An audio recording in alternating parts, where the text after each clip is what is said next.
ঢাকা বিশ্ববিদ্যালয় ক্যাম্পাস। শিশু ধর্ষণ ও ধর্ষণ চেষ্টায় দুজনকে আটক করেছে। ধর্ষণের শিকার শিশুটির ছবি সামাজিক যোগাযোগ মাধ্যম সহ ইন্টারনেট থেকে সরানোর নির্দেশ দিয়েছেন হাইকোর্ট। বাচ্চার অবস্থা কি মনে করেন আপনি? কি মনে করেন বাচ্চাটার অবস্থা কি? বাচ্চাটা জীবন নিয়ে লড়ছে।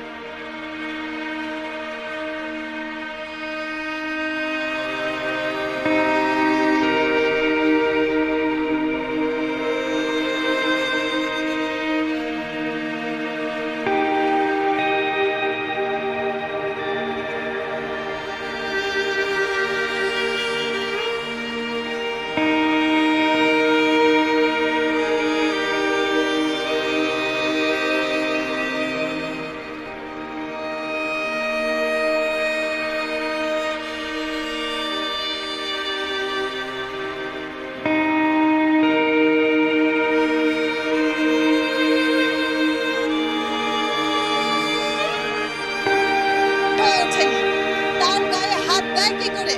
এই দেশ কি কাপুরুষের দেশ হয়ে গেল যে একটা 8 বছরের মেয়েকে গায়ে হাত দিতে হয়?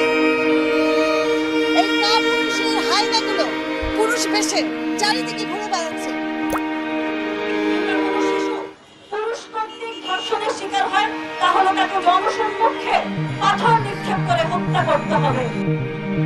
গত রাতে সারা ঢাকা শহরে কয়েকটা জায়গায় খুন চিন্তায় অস্ত্রতে মারা হয়েছে।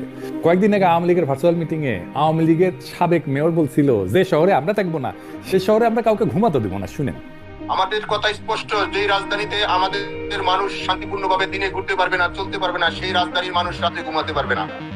আমরা সেইভাবে আমাদের তৈরি করে নিছি। আমাদের ডিসিশন, আমাদের মূল ব্যক্তি, আমাদের নেত্রী যেভাবে এখানে সাজেশন করবে, আমরা পরামর্শ করবে, আমাদের যেখানে যার সাথে আলোচনা দরকার সেটা করব। তারা এখন সেই কাজই করেছে।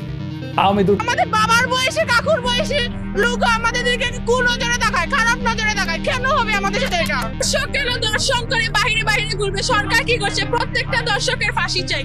দর্শক এইভাবে যদি দর্শন করে ঘুরে তাহলে কোনো মা বোন তো বাড়িতে বাহিরে কোথাও নিরাপত্তা নাই। আমাদের একটাই দাবি, দর্শকের ফাঁসি চাই, ফাঁসি চাই। দর্শক এইভাবে বাহিরে বাহিরে ঘুরতে পারবে না। তাহলে তো আমাদের কোনো নিরাপত্তাই নাই। যদি আমরা নিরাপত্তা না পাই তাহলে দেশে সরকার রেখে কি লাভ? একদমই নিরাপত্তা নাই দেশে। কারণ এখন দেখা যাচ্ছে ছোট বাচ্চা